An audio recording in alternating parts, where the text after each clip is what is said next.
Voilà les amis, il est 4h20, nous avons récupéré Zouz. Bon, je suis sûr que vous avez un son de merde et une image de merde, mais au moins vous nous voyez. Il est l'heure de partir à l'aventure. Voilà, ça y est, c'est parti. sous cette petite pluie fine, c'est merveilleux.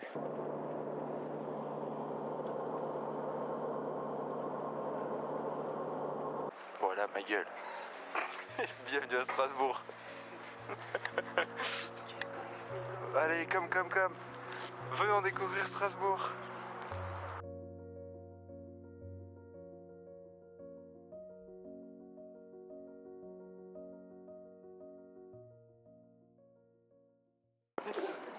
Bienvenue à la gare de Strasbourg les amis. Direction notre dernière étape avant Saverne. Et avant les... Parce que là c'est encore du confort là. C'est pris petit café. Encore dans le confort. Voilà, là c'est encore la détente. On va regretter après. Mais on va kiffer aussi. Bref, on vous amène avec nous. Voilà, un peu lourd. Ouais, je crois qu'on va aller sur un bord. Hein. Voilà.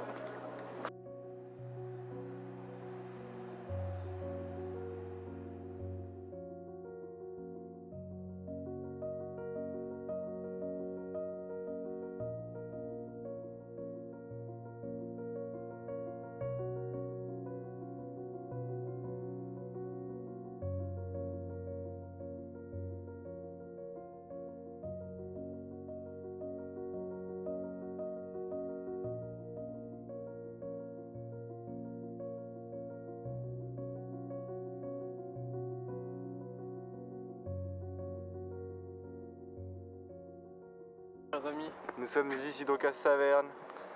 la première destination se trouve ici, le château de Hobart, qui doit se trouver, je dirais par le... Il s'appelle B5, donc B5 là-dessus. Non. Bon. Je comprends déjà. Allez, feu. C'est mimi, c'est mignon. C'est magnifique. C'est Saverne.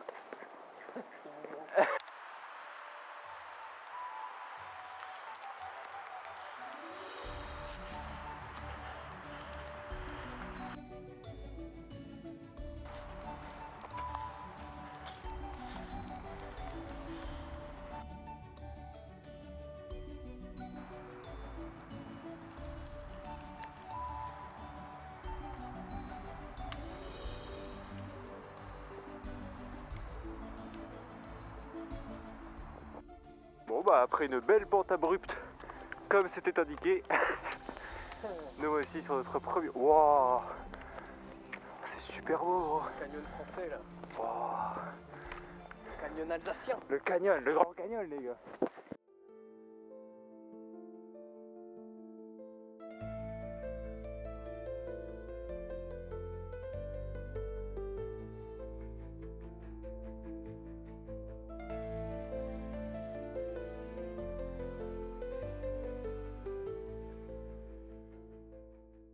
Ces pierres rouges caractéristiques qu'on retrouve un peu. Question, comment est-ce qu'on fait pour rentrer? Ah bah c'est là en fait. Ah oui. Oui, c'est juste là. Oh putain, faut qu'ils viennent. Il faut qu'ils viennent tout de suite. Faire un point facecam à chaque château pour montrer genre l'aberrance C'est du ça. nombre de châteaux qu'on va croiser. Mais juste un salut à chaque château. Comme ça au début de la vidéo on enchaîne les saluts. Ok. Salut à tous et bienvenue dans votre échappée visuelle. Salut à tous et bienvenue dans votre échappée visuelle. Salut à tous et bienvenue dans votre échappée visuelle.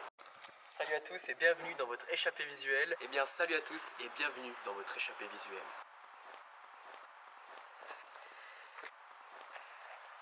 On espère que vous allez bien, mais avant, dis-moi Zouz, qu'est-ce qu'on fait là? Qu'est-ce qu'on fait là, mon cher Vance?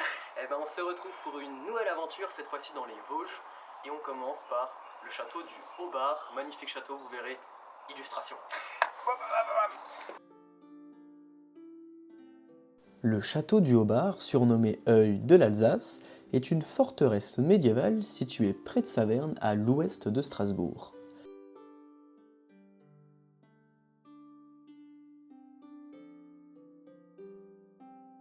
Mentionné pour la première fois en 1112 dans une charte sous le nom de Bord, il est construit par les évêques de Strasbourg sur 3 gros rochers mesurant 250 mètres de long.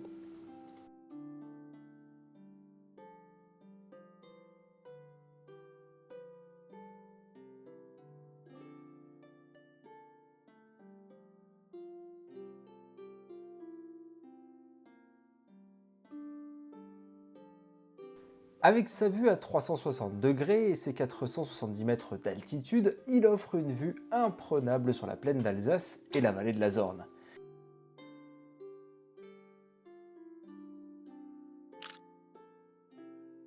Il permettait de surveiller autrefois les voies de passage entre l'Alsace et la Lorraine.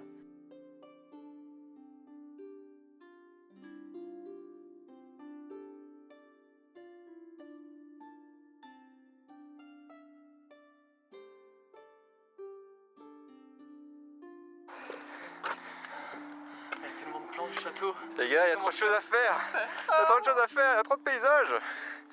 Mais il y a surtout un immense petit pont qu'on va aller voir de suite. Je vais m'en approcher. Le château devient également lieu de légende lié à son pont, renommé le Pont du Diable. Il y a bien longtemps, les bâtisseurs du château du Haut-Bar avaient un gros problème. 2 des 3 rochers sur lesquels devait s'élever la forteresse étaient séparés par un profond gouffre. Un soir, alors que le maître d'œuvre désespéré observait le vide, le diable en personne lui apparut et lui proposa un marché. Je bâtirai le pont pour toi en une nuit, mais en échange, la première âme qui le franchira m'appartiendra. Pris entre la peur de l'échec et l'envie de réussir son œuvre, le bâtisseur accepta. À l'aube, le pont était là, solide et majestueux, mais au lieu de l'inaugurer lui-même, le maître d'œuvre eut une idée rusée. Il fit passer un chien en premier sur le pont. Furieux d'avoir été trompé, le diable disparut dans un fracas de tonnerre, laissant une odeur de soufre et des marques sur les rochers.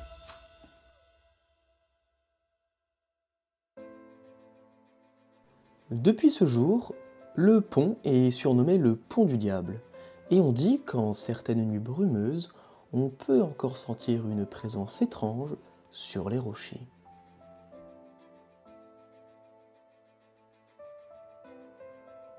Bon, n'ayant pas réussi à trouver le diable du château, nous nous remettons en route.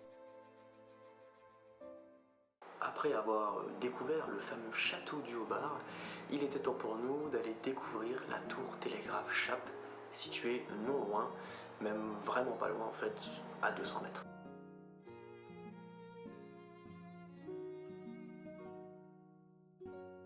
Allez, on part sur la visite les amis.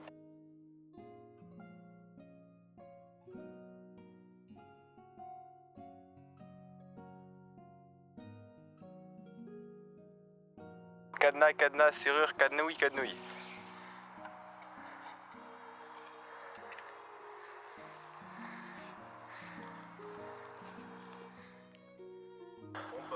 Bah, tour du broche fait. Allez, on continue.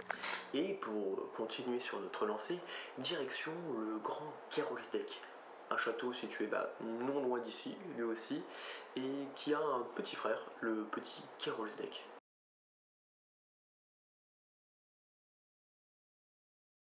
Il est l'heure de découvrir le château du Grand Gerolstedt.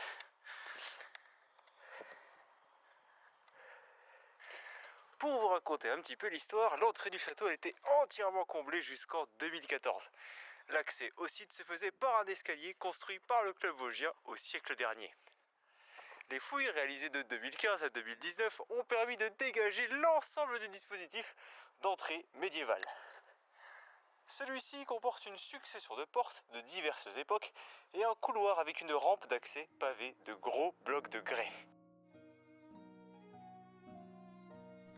Les marches de Marmoutier étaient un territoire de 150 km² englobant 16 hameaux.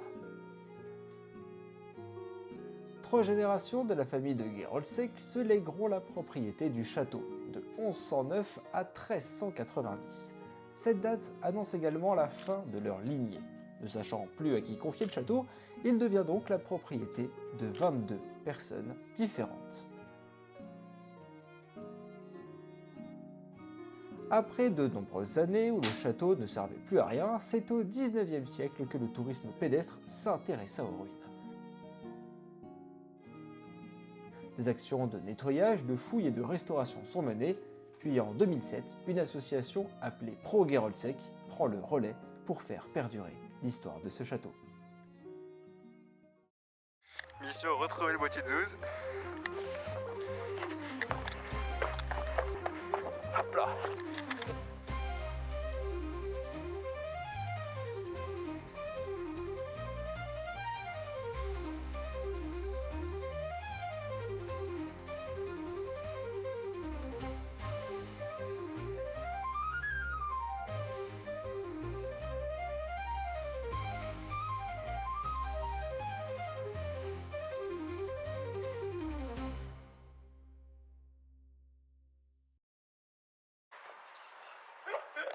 L'impression que c'est sympa ce qui se passe. C'est sympa ce qui se passe. Vous en pensez? Qu'est-ce que vous en pensez sur Échappée Visuelle alors? Le contenu vous plaît? Après 2 petites heures de marche, on rejoint enfin la tour du Broch, la fameuse, oui. Pas celle que Benz a parlé en début de vidéo, puisque ce n'est tout simplement pas la tour du Broch en fait.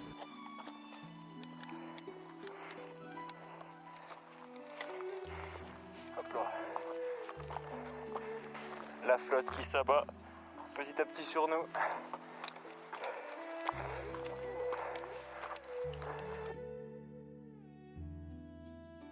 Un peu plus loin sur notre chemin se trouve le Broch, aussi appelé Brochberg. Il s'agit d'un petit sommet vosgien culminant à 542 mètres d'altitude. Les chercheurs attestent que des humains ont vécu dès le néolithique sur ce sommet. Des outils, des pointes de flèches en silex, ainsi que des tessons en céramique ont pu être retrouvés.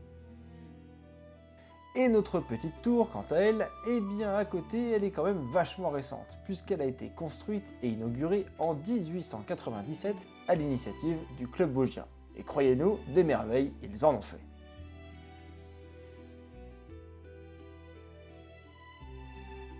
Avec sa hauteur de 18 mètres, il vous faudra grimper un escalier de 97 marches en grès rose, attention, pour pouvoir peut-être observer, en fonction de la météo, les châteaux du Petit et Grand Gerolstedt, du Haut-Bar, de Lichtenberg, que malheureusement nous ne verrons pas dans cette vidéo.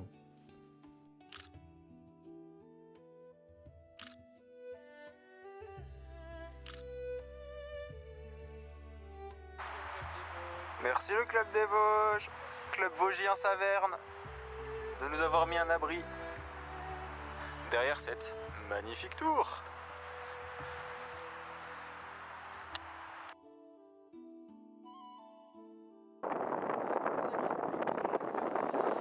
Allez, les plans sont faits, il est l'heure de rentrer.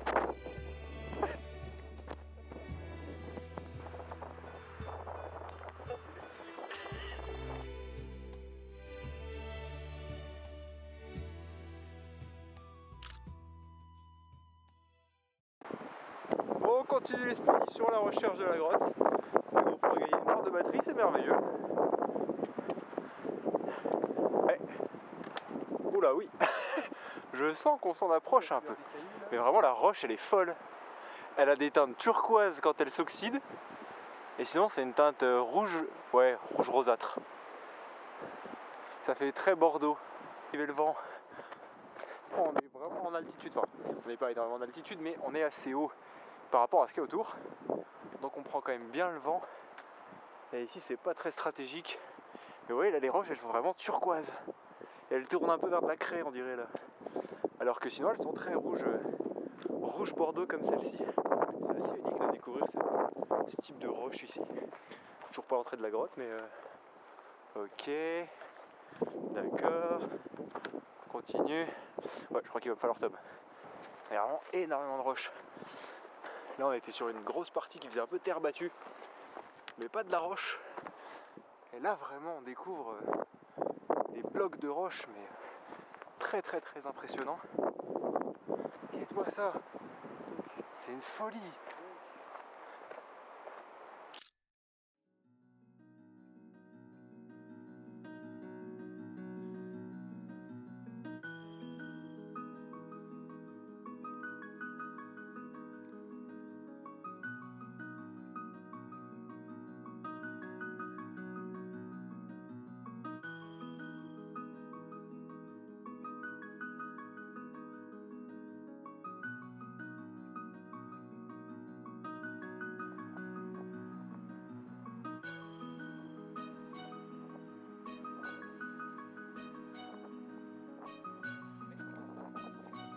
Voilà. Petite trail de descente. Oula, ouais, petite trail. Hop, hop, hop. Magnifique.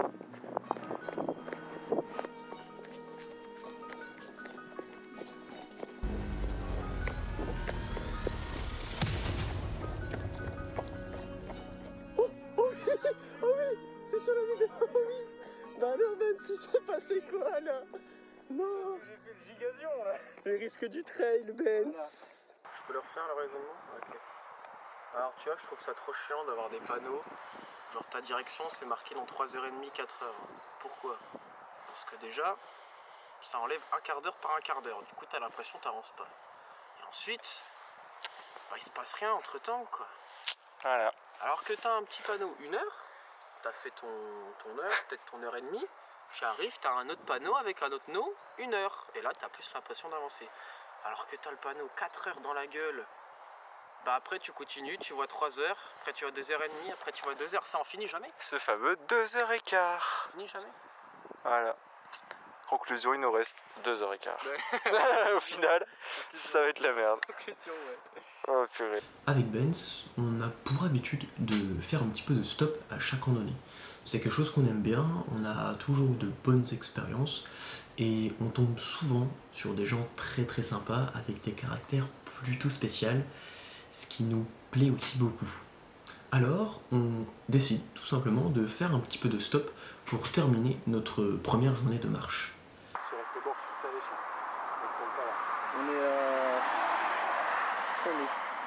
On a 55 minutes à pied maintenant. Aïe aïe aïe, 55 minutes.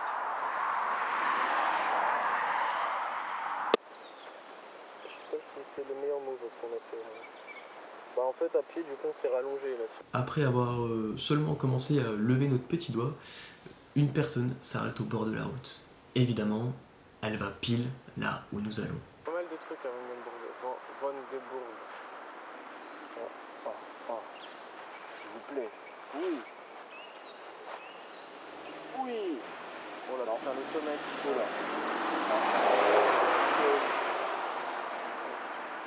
Moi je te propose et il dit. Oh, Zouz. Ouais, c'est homicide ça. Ouais, chatin. Putain, la dingue de faire.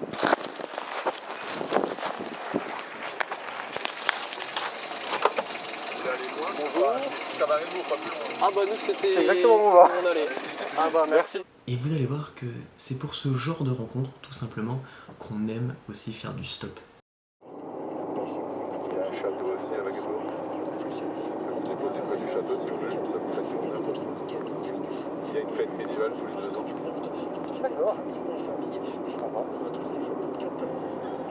Alors vous pouvez croiser des renards dans le village, des cerfs en passant du village, des biches, des chevreuils, des blaireaux. Excellent. Il y a déjà eu des lynx, enfin un lynx, on va dire. Il semblerait, ça c'est officieux, qu'il y a un loup qui se promène en forêt quelque part. Ok. Et notamment en centre de soins. Il y aura un infirmier qui est médecin et votre psycho. Ça sera la petite épicerie. D'accord. Le boulangerie. Le château, il est vers là. Tu peux me déposer devant le château, le petit château de Noé. Dites-moi. Après, je vous montre. On continue la visite. Ça s'appelle la petite Suisse Alsace parce que. Regardez ici, c'est comme ça. Ah, bah, ouais, super. Après, vous allez voir la forêt, c'est peut-être un peu plus court. Ça, c'est l'école. Je l'ai dans l'école. D'accord. Là, c'est une auberge qui arrive vers un resto. Ça, c'est un restaurant qui est fermé. Ça, c'est l'office de tourisme. C'est une place centrale. Il y a un marché. Ça, c'est la bibliothèque centre culturelle du village. Ça va être de l'hôtel. Là, il y a un cabinet qui est provisoire. On attend un peu pour la table. Ça, c'est. Alors, il y a un parcours de Gaulle parce que De Gaulle avait séjourné ici avant l'Irak. Il était capitaine. Non, je pense que ici, ça peut être très bien. Non, pas du tout, non, mais je pense que ici, ça peut être très bien. Ça vous convient? Ouais. C'est pas pour On moi. va découvrir l'alentour. Normalement, la tour, on peut monter dans la tour du château. Ok. Son nom, Wangenbourg, vient de Wangberg, qui signifie mont du pâturage. Au XIIIe siècle, la famille de Dika attribue à Henri de Dika la construction du château de Wangenbourg. Il est l'heure de rentrer au château. Direction le couchage de notre première soirée, les amis. Préparez-vous. Faites pas attention au rangement.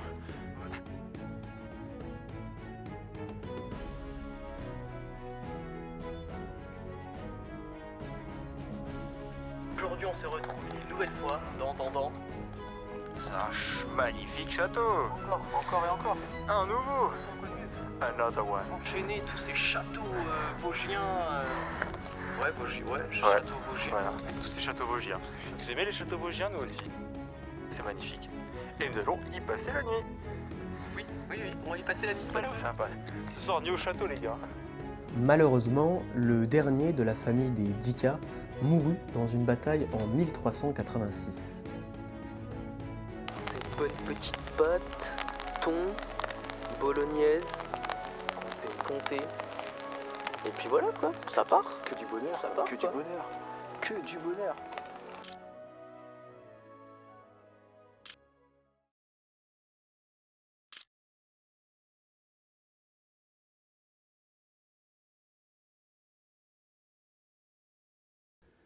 Le château revient alors à la lignée des Wangen. À l'époque, la forteresse servait de défense contre les pillards. Les villageois, eux, y étaient accueillis afin d'être en sécurité.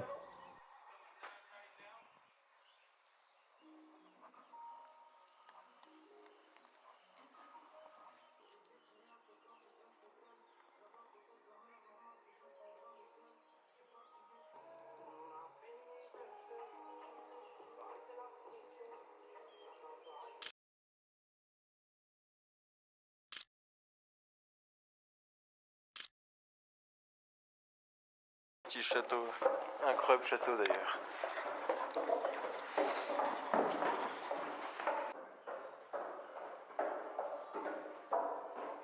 Il se trouve à 480 mètres d'altitude dans le petit village de Wangenbourg-Eggental.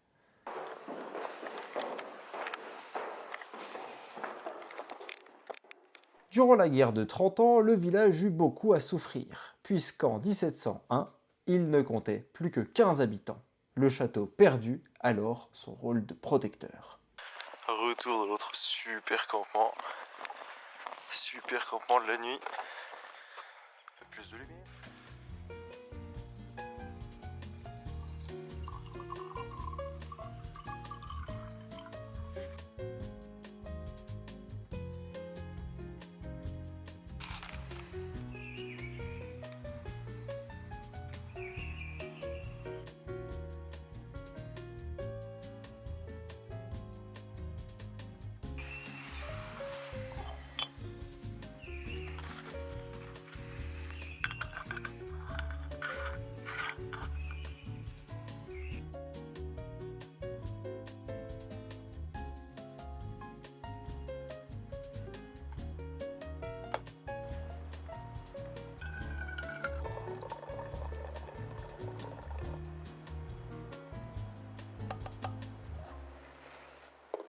Qui dit réveil, dit matin. Qui dit matin, dit café. Qui dit café, c'est l'heure du café récap. Quand tu veux pour le café avec ça. Je suis bien mis en rang. Voilà, direct. Voilà. Oh, les Café. plans là, ils sont sympas là. Bon, après, il n'y a plus de verre du coup, mais Voilà. du coup, café dans la gourde. Les petits cafés. Merveilleux. Je prends un petit café moyen. Ouais, je profite du petit café. Hop là.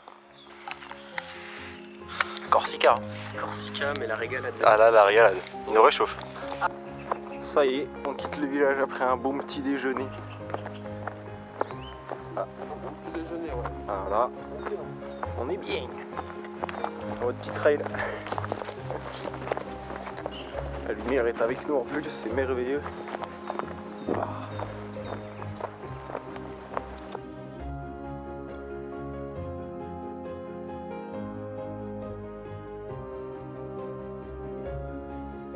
Bien humide, bien gadou.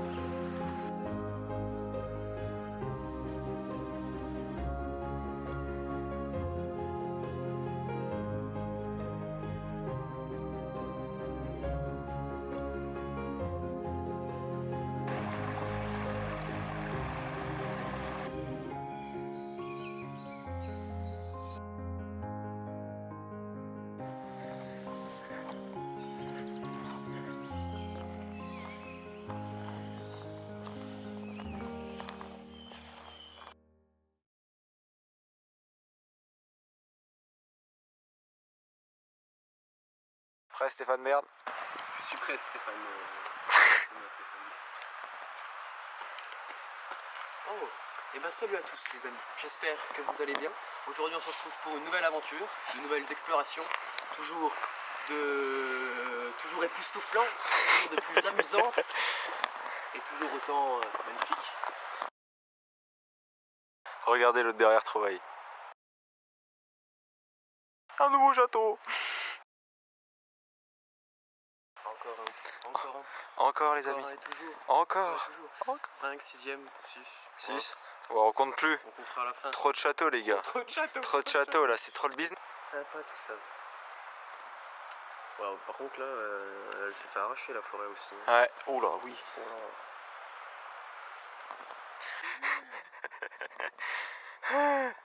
Les deux facochères et la belle vue. Le château du Nidec fait partie de tous ces châteaux entourés de légendes. Jules Benz vous en racontait une. Il y a fort longtemps, les Gérants furent les premiers habitants de l'Alsace, élevant de leurs mains immenses la barrière montagneuse des Vosges pour y laisser de la place aux hommes avec lesquels ils vivaient en harmonie. Un couple de géants et leur petite fille demeuraient alors dans le château du Nidec. Un jour, l'enfant, poussé par l'ennui, descendit la colline, traversant forêts et bois jusqu'à pénétrer en terre d'hommes. Innocente, les villages, clochers et champs lui apparurent comme un monde miniature et étonnant. Elle aperçut à ses pieds un paysan labourant son champ. « Tiens, quel beau jouet !» s'exclama-t-elle. « Je vais l'emmener chez moi. » Par bon joyeux, elle retourna vers le château.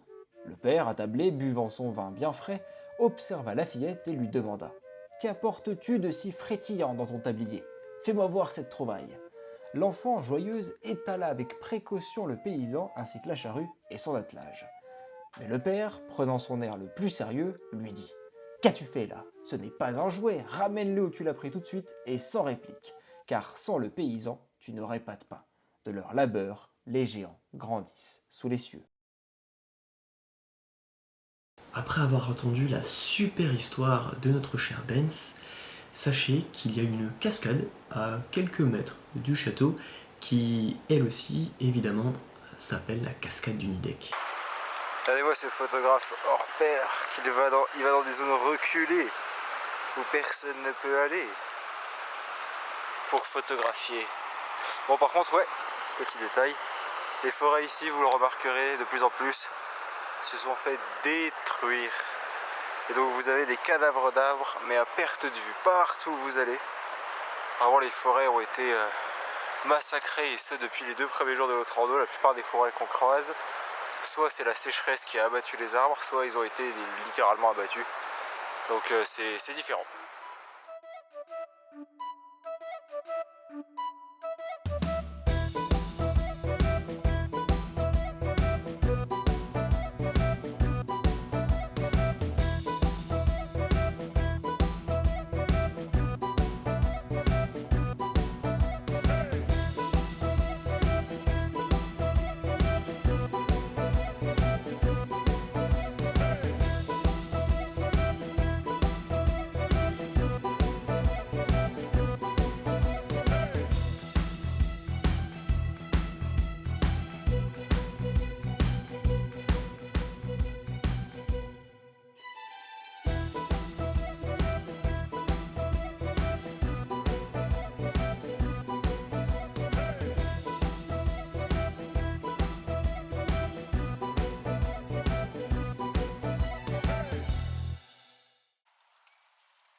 Bon les gars, aujourd'hui nous sommes sur un très très gros bourbier, puisque nous avons un temps de merde. Depuis 3 heures du matin il pleut, par chance nous avons un abri quand même, on peut se poser, on est sympa, c'est pas mal.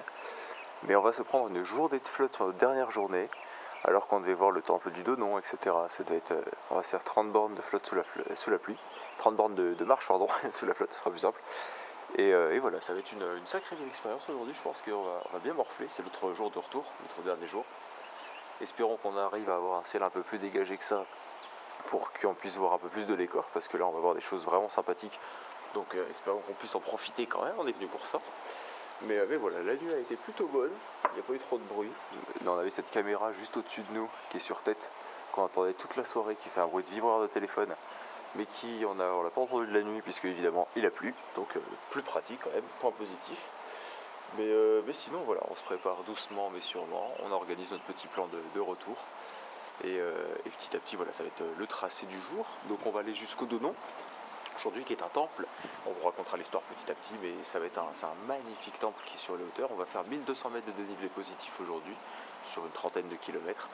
Et puis voilà, on a pour 5 heures, 5h30 de marche, selon le temps qu'on prend. Et selon le temps qu'on prend pour filmer, etc. Bon après, si le temps est comme ça, je vous assure qu'on ne va pas filmer grand chose. Hormis sur les différents lieux clés, notamment le temple. Voilà. Hier, lorsque nous sommes passés en boulangerie, nous sommes partis récupérer, donc évidemment notre repas d'hier soir, mais nous sommes aussi passés récupérer notre petit déjeuner. Donc voilà, on a une petite viennoiserie pour la matinée, parce qu'évidemment là on n'allait pas les chercher sous ce temps. Donc on a nos viennoiseries pour la matinée, c'est merveilleux. On a de quoi se mettre bien. Et c'est avec plaisir. Voilà. Petit programme qui va être fort sympathique aujourd'hui. Allez, vendu.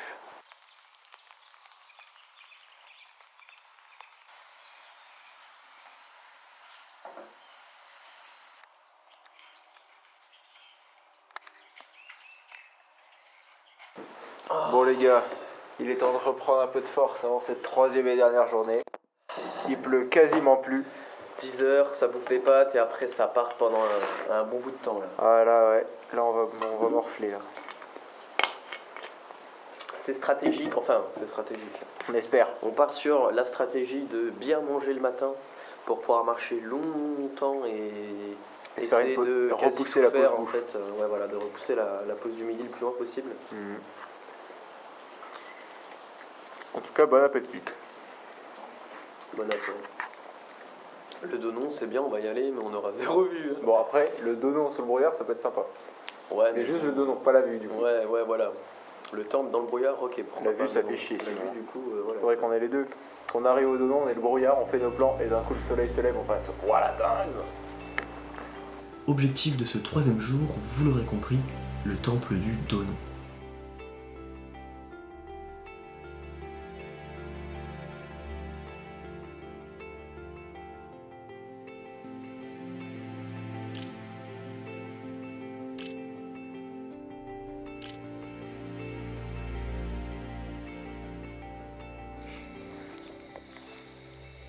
Ah, voilà. Venez avec moi. J'ai beaucoup de choses à vous montrer, Vous savez, on nous a parlé beaucoup de forts, de châteaux. Alors attention. De forts, de châteaux, beaucoup de cailloux aussi. Il y a eu beaucoup de cailloux pendant notre randonnée. Mais alors celle-là, par contre, elle était. Enfin, si elle était attendue, c'était déjà moins attendu qu'on y aille, mais celui-là, c'était quand même vraiment une dinguerie. Alors il fallait qu'on en parle. Regardez. Il est sympa ton paysage, Zeus. Oh, il y a une belle vue, non, ici. Le panorama est magnifique. Bah ouais, non mais ça c'est parce que... Tu vois, ça c'est échappé visuel, ça. Tu vois, on s'échappe là. On s'échappe visuellement. Échappé visuel aime bien faire des randos quand il fait pas beau. Ou plutôt non. T'as que ces dates de dispo quand il fait pas beau. Ouais, c'est sûr de ça. Voilà. Changeons les termes. Allez, découvrons maintenant ce temple musée du Donon. Depuis l'Antiquité, le Donon est considéré comme un lieu sacré, marqué par les cultes, les légendes et les passages de pèlerins. De nombreux vestiges archéologiques tels que des stèles ou des hôtels gallo-romains sont encore présents.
Et ben on fait ce petit plan au bigot au téléphone parce qu'on a tout simplement plus de batterie dans les caméras.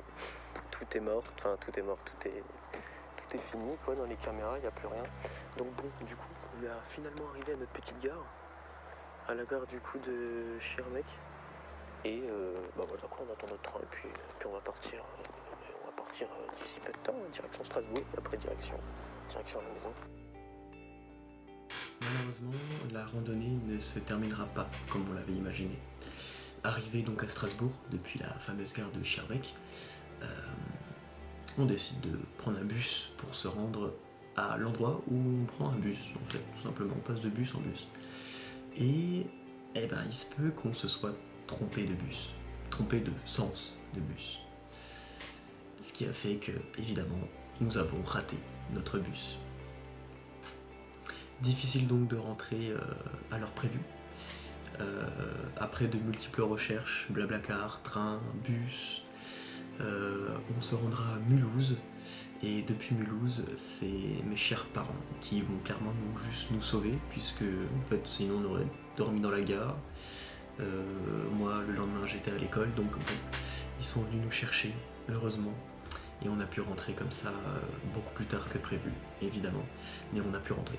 Sachez que c'est la première vidéo que j'ai montée, c'est clairement la vidéo test pour moi, tester l'application, le montage et tout ce qui l'entoure. J'espère que cette vidéo va vous plaire, que vous allez profiter de cette nouvelle échappée. Il ne me reste plus qu'à vous dire à la prochaine pour une nouvelle échappée.